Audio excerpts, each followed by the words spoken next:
Boa noite, pessoal. Vamos entrando. Graça e paz, amém? Digam amém aí. Sejam bem-vindos. Muito bom tê-los aqui com a gente. Em mais uma live, a live dessa terça-feira, dia 7, né? 7 de abril. E hoje estamos tratando de um tema bastante interessante, né? Que é o tema, o que essa pandemia tem, qual é a relação dessa pandemia com os acontecimentos que a gente tem vivenciado, né? E um tema bem interessante, eu acho que gera muita dúvida. E de fato, o tema da escatologia, do fim dos tempos, é um tema bem complexo, né, na teologia. Existem várias percepções diferentes, né? Os grandes teólogos divergem em muitos pontos, mas todos nós, crentes em Cristo Jesus, cremos, né, que Jesus está voltando, que Ele estabelecerá um reino de justiça e entregará o reino ao Pai. E nós nos perguntamos, né, um pouco sobre esses sinais e tal. E a ideia hoje é um bate-papo bem bacana com alguém que já é da área há um bom tempo, que é o pastor Antônio Neto, que é o nosso convidado de hoje. Queria dizer, antes de tudo, que é uma alegria muito grande a gente tê-lo aqui com a gente, né? A passagem saiu barata, né? E ele tá chegando já. Mas essa é a grande vantagem da internet, né? A gente consegue, enfim, trazer algumas pessoas para o nosso ambiente virtual da igreja, mesmo sem custo, né? Praticamente sem custo algum, né? Isso é muito bom. Isso é muito bom, é uma grande bênção da graça comum, né?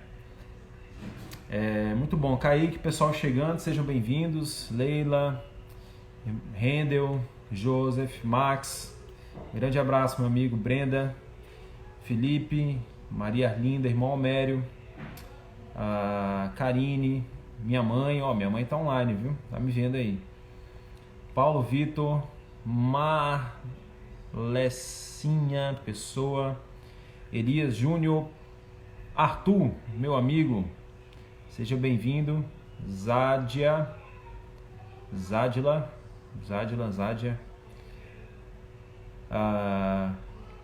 Ok, gente, ok. Muito bom. Temos já 21 pessoas. Queria que o pessoal da igreja, se puder dar uma convidada aos seus amigos, manda aí a live para os seus amigos agora, para eles saberem que a gente está online. É um assunto bem interessante. E independente disso, a live vai ficar disponível 24 horas. Né? E depois disso, a gente quer baixar ela e disponibilizar no YouTube, se o nosso convidado permitir, né? A gente não pagar os direitos autorais. Brincadeira.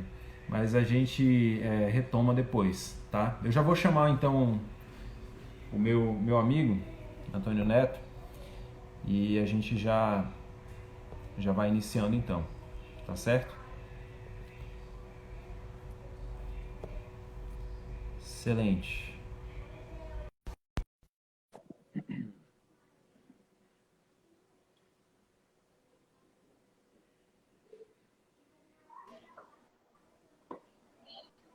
Olá, meu irmão. Tudo bom, pastor Antônio Neto? E aí, pastor Pedro, beleza? Prazer revê-lo. Ô, rapaz, prazer todo nosso, cara. Que alegria ter você aqui com a gente nessa noite, nessa live.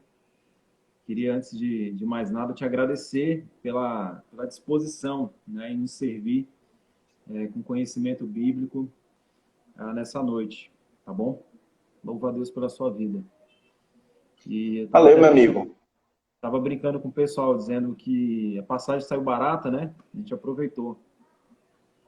A passagem saiu barata, né? Aham. Pois E é, cara. muito bom, muito bom. Pessoal, eu queria antes, já vou dar a palavra para o Antônio Neto, dizer que eu conheci ali meados de 2014, 2015, lá em Passo Fundo, né? Ele pastoreava uma igreja lá e eu também, na mesma. Ele chegou antes de mim, eu cheguei um pouquinho depois, era calor ainda, não estava chegando no campo missionário.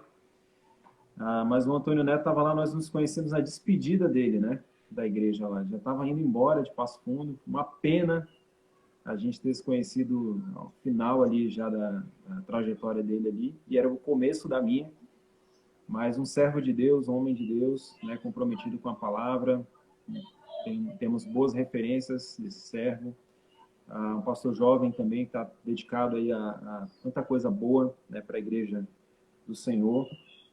E só o meu único lamento é esse, que a gente não pôde conviver ali aquele tempo juntos, né? Mas eu tive uma boa convivência com o pessoal da igreja dele depois que ele foi, amigos lá da igreja são meus amigos, ovelhas dele da igreja, antigas ovelhas dele, são amigos até hoje, né? Então é uma alegria tê-lo aqui com a gente, de verdade, a admiração que a gente tem pelo pastor Antônio Neto. Valeu, Pedro. Obrigado, meu irmão. Obrigado, pastor. Obrigado pelas palavras e também queria dizer que é um prazer para mim participar aqui junto contigo, o pessoal da tua igreja. Eu dei uma convidada nos irmãos da nossa igreja também, especialmente nos jovens, porque é um assunto bem interessante, nada mais atual do que falar sobre a relação da Bíblia, né, com essa epidemia, e nada melhor do que falar contigo, né? Como tu disse, a gente teve pouco contato, mas o pouco contato que a gente teve foi bem bacana, né? E quando eu estive em Roraima, eu te vi lá, para mim, eu tomei um susto. Eu tinha te visto no sul do país e depois na outra ponta, e você vê como os caminhos do Senhor são, né? Então, prazer, cara, prazer. Vamos tentar fazer algo bem edificante aqui para o pessoal, né? Certo. Pastor, quiser falar um pouquinho do teu ministério aí para o pessoal que talvez, né? Muita gente já te conhece bem, mas seu ministério, como é que tem acontecido aí? Onde você está? Como é que está sendo o teu trabalho? Certo. Eu moro em João Pessoa, na Paraíba. Eu sou pastor da Igreja Batista Regular, no bairro dos Bancários. Eu sou um dos pastores, não sou o pastor titular, sou um dos pastores, cuido mais dos jovens aqui da igreja. E também exerço um ministério na internet. Eu ministro alguns cursos eu tenho um curso de pregação expositiva, também tenho um curso sobre dispensacionalismo progressivo, que são alguns assuntos que eu tenho mais estudado até hoje, né? Desde que eu me formei, né? Então, e também sou professor na Escola Charles Spurgeon. Eu produzo conteúdo online, né? Conteúdo para a internet, especialmente no YouTube e no curso de teologia online, que a Escola Charles Spurgeon tem, né? Então, aí em Roraima, em Boa Vista, tem um bocado de alunos da Escola Charles Spurgeon. Nossa igreja temos 4 alunos da escola. Sim. Super recomendado, pessoal, né? O pastor Antônio Neto, ele é professor, ele tem um curso sobre dispensacionalismo progressivo, né? E quem se interessar também pode procurá-lo ao final, né? Se interessar por essa temática, pela linha de interpretação também. Ele pode te orientar bastante em relação a isso. Ele é o nosso especialista, né? Como o pessoal da Globo fala, né? Hoje nós temos um especialista, mas esse aqui é... Não, da Globo não. Mas não é da Globo, não. Tá Da Globo não. Mas ele é um servo de Deus, a gente vai poder conversar sobre isso, né? É um assunto bem a questão bíblica, né? Quando acontecem episódios como a gente está tendo agora, a catástrofe, né? Terremotos, aí vem aquele assunto, os tsunamis, né? Vem sempre esse assunto à tona, né? As pessoas olham, caramba, será que esse é um sinal do fim? Jesus está voltando? Qual é a resposta bíblica para tudo isso? E eu confesso que realmente a gente conversa e o assunto da escatologia, o assunto, a interpretação, por exemplo, também do Apocalipse, as visões sobre interpretação, como é que ele tem, qual é a relação dele com o fim dos tempos e tal. são assuntos que geram uma certa confusão, né, entre nós, entre os cristãos. Não é um assunto, digamos assim, fácil, né? Quando você olha lá para Daniel 9, Daniel 7, né? São textos que precisam ser lidos, né, dentro de uma perspectiva de uma teologia bíblica, saber ser percebido dentro de um contexto maior também. E é um assunto que eu particularmente ainda tenho bastante dúvidas, né? Eu particularmente falando, mas é um assunto que me intriga muito, né? E tenho certeza que intriga muitos dos nossos irmãos, membros da nossa igreja, o pessoal que está aí vendo a gente nessa noite, né? Então, a gente poderia começar a falar, né, sobre uma coisa. Qualquer coisa, eu acho que eu deixo os comentários abertos. Se a gente vê alguma pergunta, a gente pode ir adicionando também.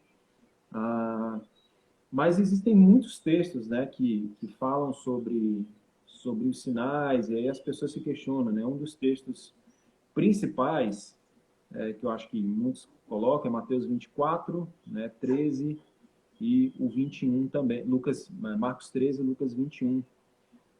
Que lá em Lucas 21, né, aparece a palavra pestes, né, a palavra loimos, né, e aí a gente fica se perguntando, né, essas questões que estão acontecendo, qual é a relação delas com esses textos ou com outros textos da Bíblia, como é que a gente consegue ver isso? Certo. Nesses últimos dias, só o que a gente vê por aí é gente falando a respeito desses textos, né? E na verdade, pastor, o que acontece é que isso sempre acontece. Isso é muito comum que as pessoas mencionem esses textos quando algo extraordinário acontece na nossa história, né? Então, eu gosto de dizer que a cada 4 anos, quando tem eleição nos Estados Unidos, surge um novo candidato a anticristo. Isso no imaginário popular, né? Você tem, quando teve a destruição das Torres Gêmeas, a mesma coisa. Quando você teve a guerra do Iraque, os Estados Unidos invadindo o Iraque, a mesma coisa, certo? Então, é muito normal que quando acontece alguma situação, digamos assim, catastrófica, de dimensões maiores do que o normal, que tiram a gente da nossa zona de conforto, a gente tende a olhar para esses textos e uma espécie de um certo medo ou curiosidade, alguma coisa do tipo, se está perto ou se está longe de Jesus Cristo voltar, né? Mas o fato é que esses são textos bem complexos. Eu gravei um módulo inteiro, um curso inteiro de análise de Mateus para a Escola Charles Spurgeon, tem lá no YouTube, mas eu pulei Mateus 24 e 25, só para você ter ideia, porque são textos muito difíceis e eu não tinha coragem suficiente de deixar registrado uma interpretação desses textos, sendo que a chance de algo acontecer e eu ler alguma outra coisa a mais e me convencer seria relativamente considerável, é possível, né? Então eu quero fazer a ressalva que qualquer coisa que eu falar a respeito de Mateus, Marcos e Lucas, o Sermão do Monte das Oliveiras, é o que eu penso nesse momento, certo? Então, nesse momento, eu acredito que, basicamente, já indo para a questão da epidemia, né, que ali o Senhor Jesus Cristo ele está descrevendo aquilo que ele chama de tribulação, mas que ele fala que não é o fim, certo?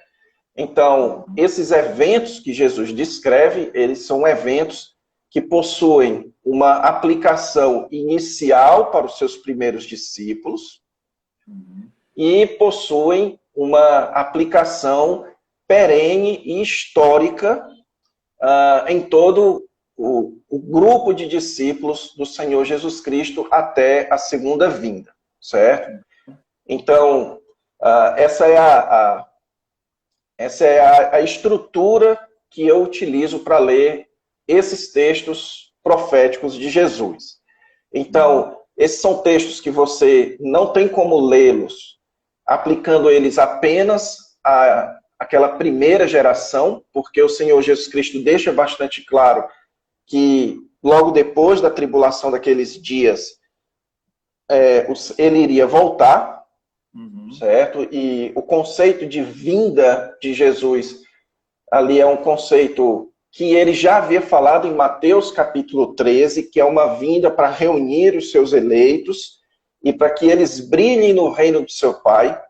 Então, aquilo não pode se referir meramente ao que aconteceu no passado, como alguns sugerem, e também aquilo não pode apontar meramente para o futuro, como muitos dispensacionalistas acreditam. Então, muitos dispensacionalistas entendem que Mateus 24, Marcos 13, Lucas 21 é todo o futuro. Está falando ali dos 7 anos da tribulação, de Daniel, e que é tudo para lá, para o futuro, certo? Isso também não pode ser assim, porque existe uma ênfase muito forte na destruição do Templo de Jerusalém, e existe também uma afirmação categórica de Jesus de que a sua geração ela iria ver aqueles eventos acontecendo, certo? Então você nem pode pegar esses textos e dizer que eles se cumpriram no passado, como afirmam alguns preteristas, ok? Né?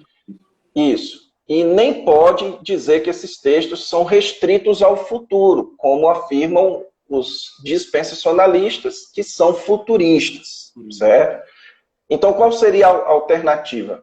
A maioria dos estudiosos desses textos, eles entendem que esses textos falam de eventos que tinham, portanto, uma aplicação inicial naquela geração dos discípulos, mas que eles descrevem aquilo que os discípulos do Senhor Jesus Cristo deveriam esperar nessa era antes da sua vinda, ok? Então, o que eles deveriam esperar? E aí o Senhor Jesus Cristo, pegando aqui o texto de Mateus, capítulo 24, ele fala a respeito de epidemias, certo? Ele fala de fome. Isso fica mais claro ainda em Lucas 21. Aqui em Lucas 21, ele inclusive usa a palavra epidemia. Aqui no versículo, deixa eu ver se eu encontro aqui, se tu encontrares de mim. Fomes e pestes, né? Em vários lugares. Isso, aqui. Capítulo 21, versículo 11, haverá grandes terremotos, epidemias e fome em vários lugares. Então, o que você percebe é que o Senhor Jesus Cristo diz que os seus discípulos deveriam esperar até que ele viesse, até que acontecesse a sua vinda, aquilo que Jesus chama de fim, o fim dessa era, certo? Eles deveriam esperar epidemias e fome, ok? E aí um detalhe exegético importante, e que tem uma certa relação, inclusive com o debate que está acontecendo muito forte no nosso país, é que naquela época as epidemias, elas eram epidemias relacionadas à fome, certo? Então, quando Jesus fala de epidemia, ele está se referindo às epidemias que aconteciam nas grandes plantações ou em animais e que produziam fome, ok? E isso é um detalhe interessante porque essa epidemia que está acontecendo, ela não é uma epidemia que tem atacado as pessoas com grande força, certo? Ela tem atacado as pessoas, ela tem matado muita gente, ela tem contaminado muito mais gente ainda, certo? Mas o maior problema dela é o problema econômico que ela acaba gerando. Ela é uma crise nos hospitais, como o ministro da Saúde tanto fala. Então, ela sobrecarrega os hospitais e ela fecha o comércio, certo? Então, é a nossa versão moderna para as epidemias na época de Jesus, que geralmente que eram epidemias que geravam fome e não muita morte, certo? E então eu entendo que ali Jesus está descrevendo algo que nós devemos esperar. É esperado. E ele deixa muito claro que isso não é o fim. Ok? Então nós não podemos ficar olhando para essa epidemia e dizer, olha, tá aí, agora tá perto. Agora tá perto. Esse é o nosso costume, né? De quando vê alguma coisa, agora tá perto. Eu imagino se tivesse Instagram, internet, essas coisas, na época da Segunda Guerra Mundial, quando você tinha um Hitler com pretensões de dominação mundial, então você ia ter muitos profetas dizendo, agora tá perto, né? Então, eu acredito que essa é a principal forma da gente ver, né? É algo que nós devemos esperar para esta era, mas não ficar ansioso, achando que porque isso está acontecendo, então é sinal de que Jesus já está perto de voltar. Excelente. É importante aqui a gente, então, só para ver se eu entendi e tentar resumir um pouco para o pessoal que chegou. Então, nós podemos entender esses textos, né, que a gente chama de sermão escatológico, Mateus 24, numa perspectiva histórica, né, ele cumpriu uma situação histórica, mas ele também ele corresponde a eventos que a igreja passaria, né, e ela poderia esperar antes da volta do Senhor. Então, quando nós lemos, especialmente Mateus 24, Marcos 13, Lucas 21, podemos sim entender que essas realidades que nós temos vivenciado, elas também são realidades que fazem, né, uma espécie de introdução, né, dessa volta do Senhor. Né? É como se fosse uma introdução, né, daquilo que irá acontecer. A gente não tem que necessariamente olhar e falar, poxa, agora Jesus está voltando agora. Opa, já vamos vender o que tem, né? E Isso. ficar em casa mesmo, porque no máximo um mês, né, Jesus está vindo aí e acabou, né? Então, não é exatamente isso. Mas, provavelmente, né, o que a gente pode extrair, eu acho que de uma aplicação, primeiramente aqui, é que nós devemos aguardar ansiosamente a volta do Senhor. Nós temos que ter esse anseio, né? Estarmos atentos, né, a essa realidade bíblica de que Jesus voltará. Até porque, pastor, acho que mais à frente, um pouquinho, lá em Mateus 24, Marcos 13 também, ele fala exatamente sobre o dia e a hora, né? Ele entra nesse assunto do dia e da hora também. E aí você mencionou um ponto interessante, deixa eu colocar o fone, que o pessoal está pedindo para colocar o fone aqui, em relação à palavra pestes, né? Então, ela poderia se incluir a respeito da peste que estamos vivendo. Pestes de antigamente, elas eram mais relacionadas a exatamente essa palavra, né? Ela era pestilância, né? Ela gerava mais fomes.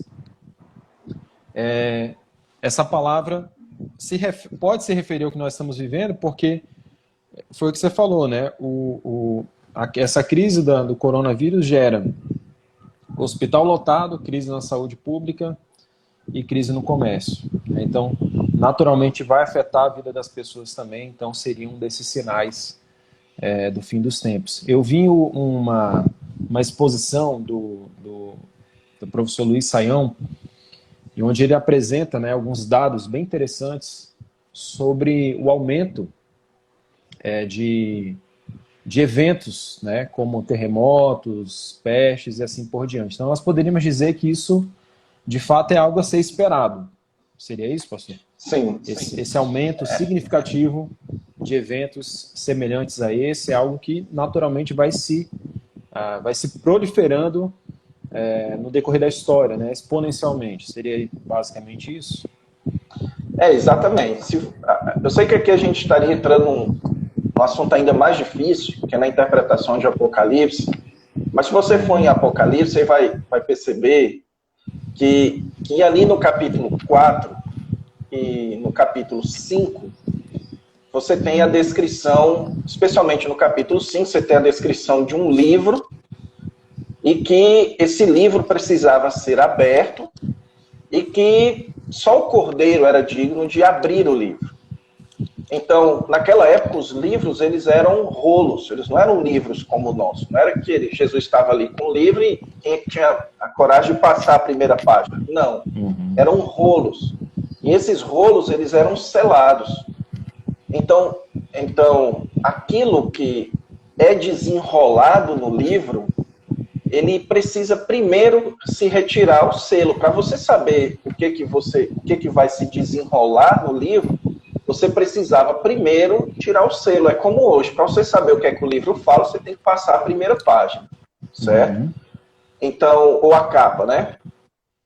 Então, os selos ali de Apocalipse capítulo 6, eles narram justamente esse processo de preparação que vai desaguar no 6º selo e no 7º selo, que são os 2 selos que vão, de fato, abrir o livro, certo? Aliás, o 7º selo é o que abre o livro de fato, é o último selo, e aí começa aquela série de juízos que o livro de Apocalipse fala. Então, eu entendo que aquilo que tem acontecido na história, e isso vai se intensificando à medida que vai se aproximando os eventos do fim. Então, isso são preparativos, é a natureza gemendo, como diz o apóstolo Paulo, e é a mulher sentindo as dores do parto, e quanto mais perto chega a hora, mais intenso fica, certo? Então, eu acredito, eu entendo que o Novo Testamento, portanto, nos dá base para falar que essa epidemia é algo que a gente tem que esperar, é algo que faz parte desse processo, dessa caminhada até os eventos do fim, certo? E que a tendência talvez não piorar em termos de intensidade, mas sim, em termos de intensidade. Se você parar para pensar, nos últimos 10 anos, já houveram muitas epidemias. Na verdade, alguém disse, eu vi isso no Twitter, que o coronavírus, ele na verdade é uma epidemia com uma boa assessoria de marketing, certo? Porque há outras epidemias que a gente nem sequer percebe, entendeu? Então, quando eu morava no Rio Grande do Sul, por exemplo, chegava no mês de maio, o Rio Grande do Sul tinha uma característica que para minha saúde era terrível, especialmente ali em Passo Fundo, né, que quando era de manhã fazia 30 graus, quando era de noite fazia 12 graus. Então, você chegava no hospital, os hospitais estavam lotados. Então, você tinha ali vírus que eram espalhados, a umidade é uma espécie de epidemia, certo? Agora, essas epidemias globais está se tornando cada vez mais comum. Um dia desse foi H1N1, foi... Então, eu creio nisso, eu concordo com o Luiz Saião, e acredito que há outras coisas que ainda são mais fortes, são indícios muito mais fortes do que a própria epidemia, certo? Eu acredito, agora que é uma compreensão bem pessoal, certo? Sim, eu acredito fica à que vontade, meu irmão. a exposição não, o crescimento exponencial do islamismo, especialmente na Europa, eu acredito que isso tem muito mais, deveria nos levantar muito mais as anteninhas de vinil do que uma epidemia que vai durar 2, 3 meses, entendeu? Excelente. Gente, tem uma pergunta aí do Alexandre Lozado. Não sei se você quiser mandar alguma pergunta sobre o tema que nós estamos tratando. Ele perguntou o seguinte: não está muito dentro do tema, mas eu vou ler. Qual a importância da queda de Jerusalém como sinal profético? Eu não sei se caberia a gente dar uma leve pincelada nessa questão. Acho que você até falou um pouco sobre isso, né, dos eventos. Sim. Na visão preterista, né, dos eventos que ocorreram na história e, de maneira geral, esse texto se aplica também à história da igreja, né, como eventos do fim. Sim. Olha, a queda de Jerusalém, que aconteceu ali naquelas guerras judaicas, primeiro no ano 70, depois no comecinho do segundo século, mas especialmente no ano 70, que foi quando Jerusalém foi sitiada, invadida, o templo totalmente destruído. De fato, não ficou pedra sobre pedra no ano 70. Eu diria que desde a ascensão de Jesus e desde a conversão do apóstolo Paulo, foi o evento mais significante, certo? Em termos proféticos, digamos assim. Porque, tanto no texto de Marcos, mas especialmente o texto de Lucas, a ênfase é muito maior na destruição do templo, certo? A ênfase em Mateus é tanto na destruição do templo, quanto na vinda de Jesus, porque Mateus é um evangelho muito mais forte a respeito da chegada do reino. Agora, Lucas está tratando de uma temática que ele vai expandir no livro de Atos, que é como o cristianismo deixou de ser, ou passou, não é deixou de ser, mas passou de ser algo judaico para se tornar... geral, global. Geral, global, isso. Para todas as nações, certo? Então a ênfase em Lucas é muito maior na destruição do templo. E a destruição do templo de Jerusalém, lá no ano 70, esse foi o evento culminante, principal, para que o evangelho, de fato, se tornasse algo multicultural, certo? Então, livros no Novo Testamento foram escritos baseados nisso, como é o exemplo do Evangelho de João. O Evangelho de João foi escrito baseado no fato de que o templo havia sido destruído, de que o cristianismo havia deixado de ser uma religião tipicamente judaica. Então, como é que agora os elementos da identidade de Israel poderiam ser experimentados? Aí Jesus é descrito como aquele que destrói o templo, como aquele que é a luz, como aquele que é a propiciação, ele é o sacrifício, ele é a água, ele é a porta das ovelhas. Então Jesus, ele é o substituto de toda aquela realidade do templo, certo? Então aquela destruição do templo, predita em Mateus 24 e Lucas 21, foi um evento fundamental, certo? E era um evento que tinha muito mais poder de fazer com que os discípulos acreditassem, né, que já estaria próximo, do que uma epidemia. Essa ênfase que eu quero dar aqui, certo? É de nós abrirmos mão do alarmismo profético, se é que existe essa expressão. Mas o que é o alarmismo profético? É aquela ideia de que qualquer coisa que nos chama muita atenção, a gente... É um sinal maior, né? É um sinal grande. Eu lembro que há algum tempo atrás, eu conversando com um pastor, e ele disse assim, olha, eu não dou 15 anos para Jesus voltar. Entendeu? Então, eu não dou 15 anos para Jesus voltar. Tomara que ele esteja certo, né? Mas é justamente esse tipo de alarmismo que precisa ser evitado. O Senhor Jesus Cristo, quando ele descreveu esses eventos, ele disse, mas isso não será o fim, certo?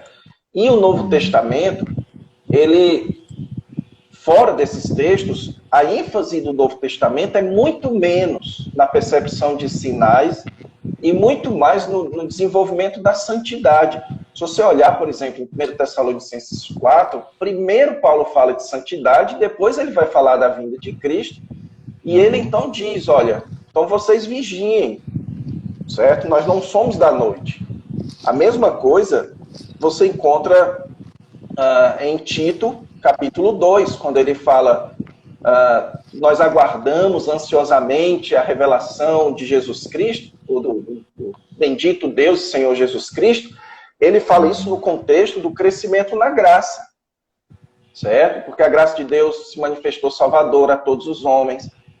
Então esse momento é um momento muito maior de alarmismo santificador do que de alarmismo profético.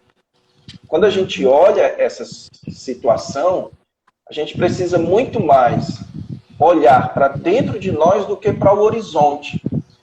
Quando Jesus só disse para a gente olhar para o horizonte quando Jerusalém fosse sitiada, e então os exércitos chegassem ali, aí eles dissessem: olha para o horizonte, porque agora o sinal do Filho do Homem vai acontecer. Essas outras coisas, Jesus disse: olha, perseverem. Aquele que perseverar até o fim, esse será salvo. Mas não se preocupem, que nem um fio da cabeça de vocês vai ser arrancado. Então, é o sexto selo, não, desculpe, o quinto selo é justamente isso, é a proteção do povo de Deus, certo? Então, o povo de Deus é protegido. Então, esse é um momento em que a gente precisa olhar muito menos para o horizonte, para ver se Jesus já está voltando, e olhar muito mais para dentro de nós, para ver se nós, de fato, estamos devidamente vigilantes, prontos, e andando em santidade para receber o nosso Messias. Excelente. A gente pode até falar um pouco mais dessas implicações práticas, né? Pessoal, vocês têm alguma pergunta? Pessoal da live aí, pode fazer alguma pergunta, você pode escrever aí, tá certo? Pastor, só uma dúvida então. Alguns percebem, Mateus 24 também, como eventos que aconteceriam no período. Essa intensificação maior seria no período da tribulação, dos 7 anos de tribulação, né? E coincide lá com Daniel 9, né? As semanas de anos, né? Então, haja vista isso, né? E a percepção, que eu creio que é o que o irmão tem, é de que a igreja não passaria por esse tipo de tribulação, né? Por essa tribulação mais intensa. A igreja encontraria com o Senhor, né? Nesse arrebatamento, e aí haveria aquele tempo de grande tribulação, e aí alguns, se eu não me engano, o professor Marcos Granconato defende essa percepção. Esses eventos aqui, eles estariam ocorrendo de maneira intensa nesses anos de tribulação, né, onde haveria então, enfim, como o texto, verso 19 de Mateus 24, por exemplo, diz: como serão terríveis aqueles dias para as grávidas e para os que estiverem amamentando. Como se essa parte do texto fosse mais destinada à tribulação. A gente pode entender assim também esse período do texto de Mateus 24 dentro da perspectiva do dispensacionalismo progressivo, dessa forma também, ou não tem uma visão bem definida em relação a isso entre todos. Certo. Dentro do dispensacionalismo progressivo, você vai encontrar diferentes perspectivas sobre a ordem do arrebatamento em relação à tribulação, ok? Então você vai encontrar como, por exemplo, Craig Blazing, que defende que o arrebatamento é antes da tribulação. Você vai ter também Robert Sossi, que já morreu, né? Mas ele defendia que o arrebatamento era pós a tribulação, ele era pós-tribulacionista, certo? Alguns dispensacionalistas progressivos que eu conheço aqui no Brasil são pós-tribulacionistas também. Mas uma perspectiva que é muito comum dentro do dispensacionalismo progressivo é uma perspectiva chamada pré-ira, que a ideia é que a igreja ela passaria pela tribulação, ela entraria na chamada grande tribulação, que é o que Mateus 24, a partir do versículo 15, começa a descrever, certo? Então a igreja veria o anticristo, ela seria perseguida e tudo mais, mas a igreja seria arrebatada no momento em que houvesse a revelação do Messias, aquilo que é chamado de dia do Senhor, certo? Uhum. Então, quando chegasse o dia do Senhor, que fosse o dia da vingança, o dia da visitação, o dia da ira, então, quando isso fosse acontecer, é nesse momento que a igreja seria arrebatada, e então a ira do Messias seria derramada, ele venceria os seus inimigos e tudo mais, junto com o seu povo, com Israel, e ele converteria Israel e tudo mais, e então começaria o reino milenar, certo? Então, o dispensacionalismo progressivo, ele abarca as três posições. Você pode defender qualquer posição a respeito da posição do arrebatamento em relação à tribulação dentro do dispensacionalismo progressivo, certo? Isso eu acho que é a pergunta que mais me fazem. Naquelas caixinhas que eu abro no Instagram, você não tem ideia, assim, da quantidade de caixinhas que eu não respondo, porque eu escolho uma delas para perguntar, tem umas 10 abrange perguntando. Todas, né? Eu tenho umas 10 perguntando. Eu posso ser pós-tribulacionista, sendo dispensacionalista progressivo? Aí eu escolho uma, respondo e não escolho as outras, não respondo as outras. Uhum. Então, para alguns, é como se a igreja estivesse vendo, então, a partir dos textos do Novo Testamento, um trailer daquilo que aconteceria, mas ela não participaria desse filme, né? O filme seria para aqueles que ficariam durante esses 7 anos, a igreja não estaria. Para outros, né, aquele que gosta de sofrer um pouquinho mais, a igreja passaria por esse período de tribulação. Então, esse texto também de Mateus 24, ele a partir do verso 15, nessa perspectiva, ele fala desse período, né, dessa intensificação de sofrimento, enfim, de perseguição, de dores, que a igreja estaria vivendo nesse período, ou não, né? A igreja ou viveria ou não. Então, só para a gente pensar, pastor, a respeito disso, como é que a gente poderia, então, o que a gente poderia esperar desse período que nós estamos vivendo, né? Basicamente, para resumir. Como é que nós devemos viver hoje? Estamos vendo aí as pandemias, estamos vendo o aumento de terremotos, outros sinais, mas você falou um negócio bem importante, bem interessante, que é o tempo da gente olhar para dentro, para nós, para como é que está a nossa vida. Temos vivido uma vida de santidade que reflete, né, o nosso anseio pelo Senhor, né? Temos vivido aqui como viveremos na eternidade com o Senhor. Essa é uma pergunta que a gente tem que responder, né? Como é que nós queremos viver hoje de uma maneira que não se vive no céu, que não se vive na eternidade, né? No reino eterno. Então, no estado eterno.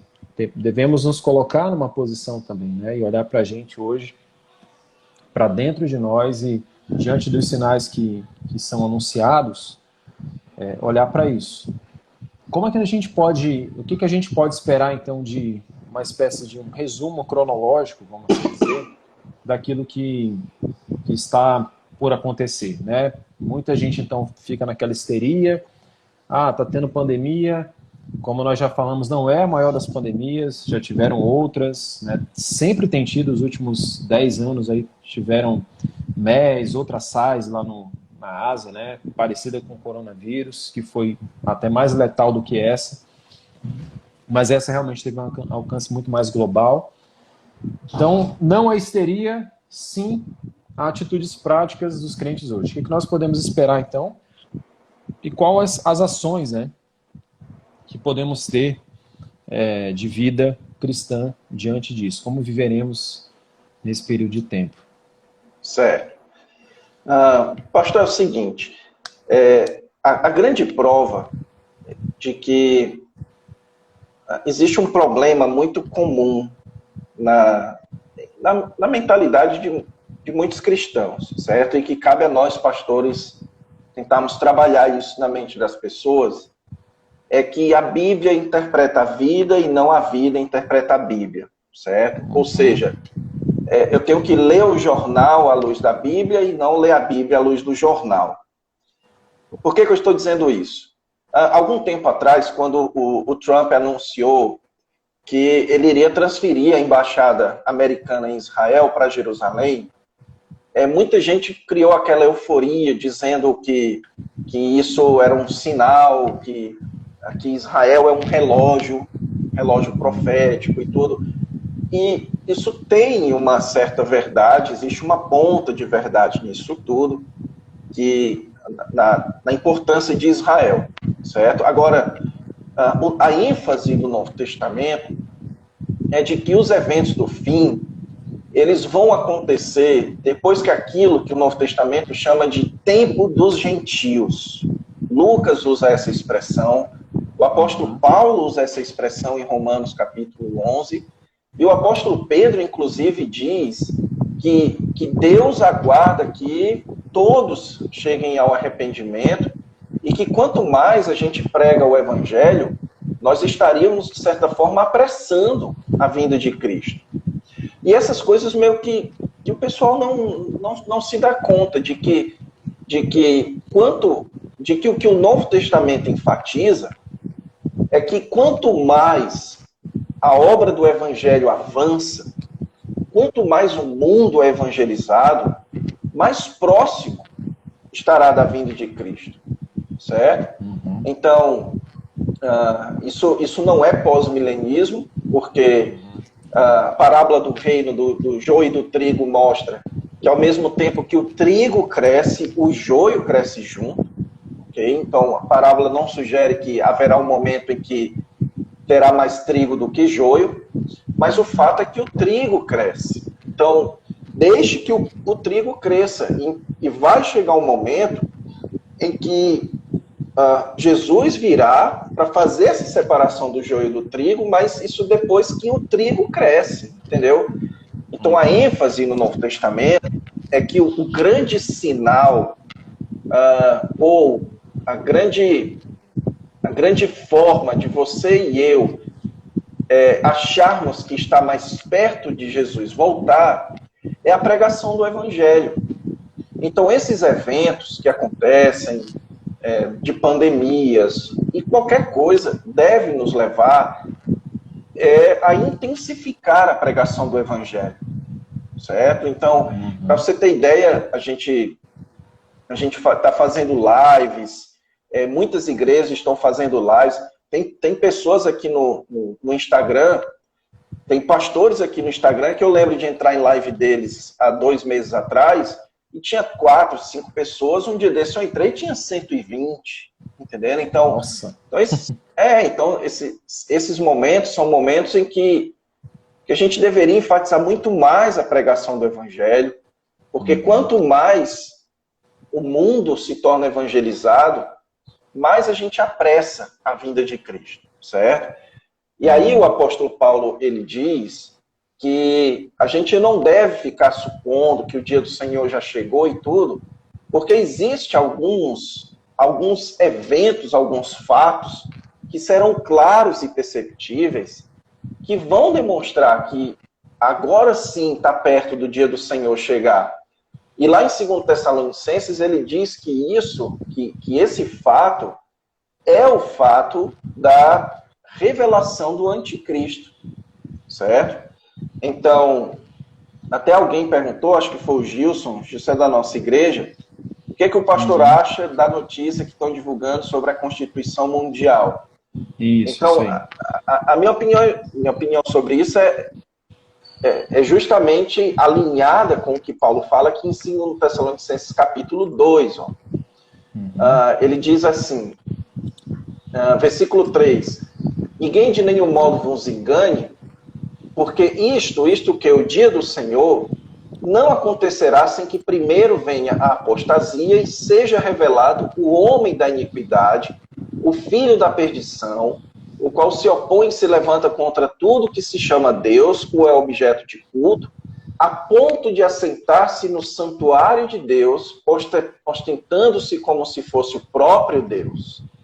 E aí ele diz no versículo 7 que esse mistério da iniquidade já opera. E aí vem aquele texto dificílimo da gente entender o que é que o detém, certo? Então para mim, certo, Pedro? Para mim parece muito claro que o apóstolo Paulo está dizendo o seguinte: parem de ficar dizendo, o dia do Senhor chegou, oh, meu Deus, a gente perdeu a vinda de Cristo. Ele diz, não, primeiro vocês vão ver a chegada do anticristo, certo? E depois é que vocês vão ver o dia do Senhor, ok? E se você comparar esse texto com o texto de Mateus capítulo 24, a revelação do anticristo, de Daniel capítulo 9, do abominável da desolação, sentando no santuário de Deus, isso acontece naquilo que nós chamamos de grande tribulação. Ok? É isso que eu ia te perguntar agora. Então, o que eu entendo é que aquilo que é chamado de tribulação, ele é histórico e ele vai se intensificando, e o mundo vai se preparando para um momento, um ambiente propício em que haverá um homem, um líder, que a Bíblia o chama de anticristo. Ele terá uma ação especial em torno da nação de Israel, certo? E por isso que existe um debate entre alguns teólogos se ele será europeu, se ele será muçulmano, se ele será judeu. Então existem alguns debates aí, mas o fato é que ele terá uma ação especial a respeito da nação de Israel, porque ele vai se assentar no santuário de Deus, ele vai perseguir Jerusalém. O Senhor Jesus Cristo diz, certo? Que até que o tempo dos gentios termine, Jerusalém será pisada. Então ele vai se levantar contra Jerusalém, assim como Tito se levantou no ano 70. E é nesse momento, é nesse ambiente em que vai se iniciar o dia do Senhor. E quando o dia do Senhor for ser iniciado, então, como o apóstolo Paulo fala aqui no capítulo 1, de 2 Tessalonicenses, ele diz que, 2 Tessalonicenses 1, versículos 5 e 6, ele fala da chegada do reino de Deus, se de fato é justo para com Deus que ele dê em paga tribulação aos que vos atribulam. Então veja que ele entende que nós já estamos sendo atribulados, certo? Então, a vinda do Messias, a chegada do reino, ela vingaria, seria um dia de vingança. E a vós outros que sois atribulados, alívio juntamente conosco, quando do céu se manifestar o Senhor Jesus com os anjos do seu poder. Então, é nessa revelação do Messias, é nesse momento que o Messias for se revelar como glorioso, que aí Lucas descreve isso nas palavras de Jesus como como sons de muitas águas e o céu se envergonhando. Isso tem no Antigo Testamento, isso tem em Apocalipse, certo? As pessoas querendo se esconder em cavernas. Então, quando o Messias for se revelar de maneira gloriosa, é nesse momento em que ele irá dar alívio para o povo de Deus, nos libertar da ira de Deus, ou nos proteger da ira de Deus, que será derramada sobre os homens, certo? E então é nesse momento que eu entendo que haverá o arrebatamento, ok? Então, eu sinto informar que o arrebatamento não vai ser amanhã, ou não pode ser amanhã, certo? A expectativa de muitos de nós, né? Excelente. O que nós podemos, então, pensar como ações práticas, então, o pastor Antônio Neto deixou bem para a gente, saber, sim, que os eventos de Mateus 24, os textos apontam para essa intensificação, né, de problemas, de situações que vão ocorrendo. Haverá uma intensificação muito grande, né, na tribulação, né, mas que, enquanto isso, devemos viver uma vida piedosa, né? Eu lembro que Paulo fala aos Tessalonicenses também, quando alguns questionavam a volta do Senhor e, inclusive, paravam de viver suas vidas, né? Deixavam de viver suas vidas, e Paulo fala, não, continue vivendo, continue trabalhando, continue desenvolvendo, eu estou parafraseando, mas continue desenvolvendo a vida de vocês e desenvolvendo também a vida cristã como de maneira geral, né? Então, é o que eu tenho falado para o pessoal aqui, apesar do nosso tempo de isolamento, continuemos vivendo uma vida piedosa, continuemos vivendo uma vida de devoção, e principalmente uma vida de pregação do Evangelho, né? De cumprimento da missão. Eu acho que é o ponto que culmina hoje aqui, né? Precisamos aproveitar esses momentos, apontar para a Escritura, levar as pessoas a ler a vida a partir da Escritura, foi o que o pastor Antônio Neto colocou, frisou bem, não ler o jornal, ler a Escritura a partir do jornal, a partir dos eventos da vida, mas ler a vida a partir da ótica da Escritura e vivendo a vida cristã, né? Com essa expectativa da volta do Senhor, pregando o Evangelho, né? Anunciando o Evangelho no tempo que estamos vivendo. Pastor, temos, eu acho que 4 minutos já para encerrar. Eu já queria te agradecer. Eu não sei se tem alguma outra pergunta aqui. Deixa eu ver. Kaique você conhece, o Kaique lá da Videira. Ele diz assim, por falta de teologia, fazem até de ameaças em busca de mais salvos. Esse tipo de situação acontece muito. Seria válido usar, de alguma forma, essa mortalidade do vírus em uma pregação, por exemplo? Claro, exatamente. Então, esses momentos, que são momentos de comoção, certo? São momentos que devem ser utilizados para alertar as pessoas. As pessoas estão muito mais suscetíveis à morte. A gente passa o dia inteiro ouvindo que cada nova morte de coronavírus, a televisão anuncia, certo? Isso não acontece com nenhuma outra situação. Então, eu lembro que jornal local fica anunciando, né, uma morte por acidente, outra morte por acidente. Mas é global.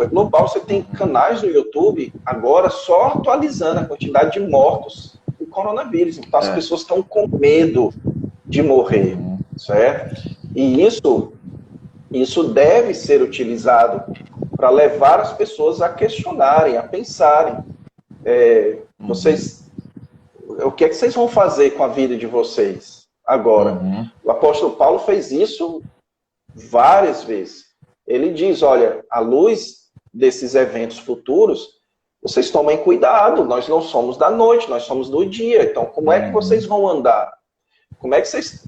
Quando chegar a ira, ela vai lhe encontrar como? Ela vai lhe encontrar vigiando para ser resgatado por Jesus, ou ela vai lhe encontrar vivendo a sua vida em pecado certo? De qualquer jeito, exatamente. E só para ninguém achar que eu estou defendendo salvação por obras, o apóstolo Paulo descreve o vigiar como se revestir da couraça da fé, certo? Então, vigiar é você andar em fé, né? É você crer no Senhor Jesus e andar em fé. A gente tem que usar esses eventos. Isso. A gente tem que usar esses eventos, sim, para alertar as pessoas, certo? Não aquele alerta assim, Jesus está voltando, Jesus está voltando. Não. E se você pegar o coronavírus? Certo? Então, exatamente. Pense na sua vida, né? Acho que vão derrubar a gente já, vai acabar o nosso tempo. Mas aproveite sim desse momento, então, para pregar o Evangelho, né? Na verdade, o que o coronavírus está anunciando é o que já é a nossa sentença anunciada para o nosso pai Adão, né? Você certamente morrerá. Então, essa é uma realidade bíblica, né? Aproveite para pregar o Evangelho, para falar da redenção e da vida que temos em Cristo. Pastor, não sei se o senhor quer finalizar com uma palavra. Eu queria te agradecer, né, pela presença, pelo tempo de 1 hora de